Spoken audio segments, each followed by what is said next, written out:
Yana, welcome. Why is advancing sustainable finance so important? Thanks so much for having me, Georgie.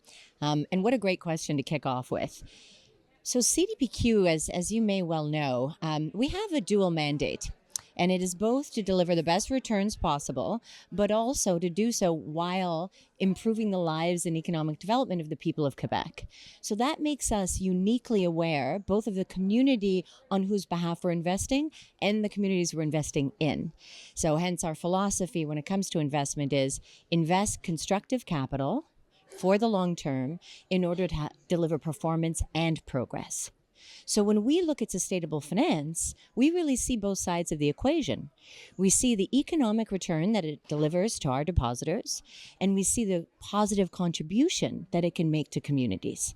So for us, it's as simple as that. What do organizations need to do? What advice do you have for advancing sustainable finance? Well, I'll tell you, our own sort of voyage through sustainable finance and where I think it has some lessons for others. But, we now at CDPQ, when we took stock of the fact that the transformation of the economy is going to be a $200 trillion opportunity between now and 2050, that realization really is the first step for any organization. You need to realize that the decarbonization of the economy is not just a strategic threat to be mitigated.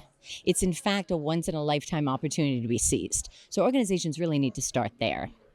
Then interestingly, we moved to sort of setting targets for ourselves. And we did that because we wanted to be very purposeful about engaging in this climate strategy so that we could proactively position ourselves to benefit from this fundamental transformation. So, our climate strategy involves both a $10 billion envelope for investing in the hardest to abate sectors, and also the intention of holding $54 billion in green assets by 2025. Like here in the U.S., for example, we have a controlling interest in a terrific company called INV Energy.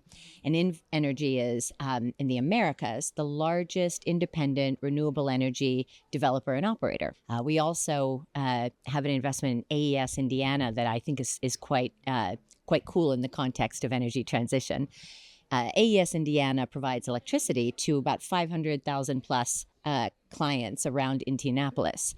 And our investment enabled this utility to go from over 80% power generation by coal to 35% and is on track for 0% by 2026.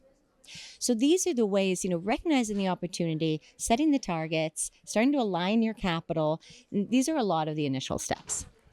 Taking a broader look, what's the investment outlook in North America right now, do you think? Well, from our perspective, the United States is an absolutely vital market. It's due to the size, the proximity to Canada, but also just the depth and sophistication of the U.S. market. Never underestimate the U.S. economy. In fact, over the last 10 years, CDPQ, we've doubled or almost doubled our exposure of our portfolio into the U.S. And in the last 5-6 years alone, we've invested an additional $100 billion in the United States.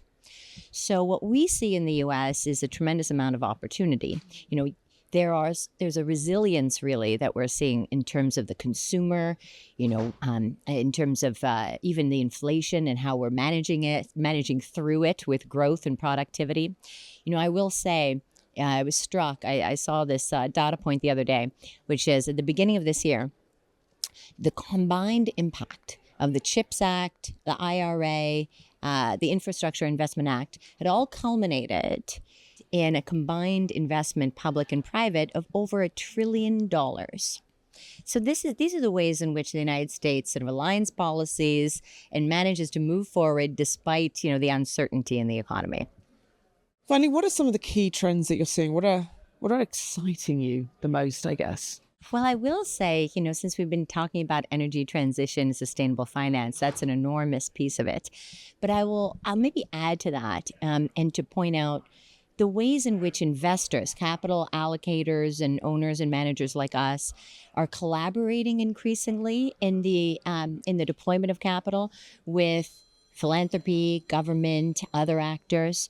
We at CDPQ, we actually have a strategic partnership, if you will, with Natixis out of France, with 91 in the UK, and the US Treasury in finding ways to co-invest and more smartly together across sector.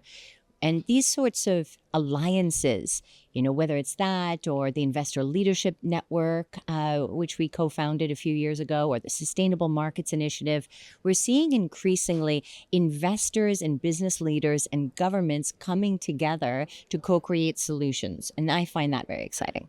Yana, thank you so much. Thank you.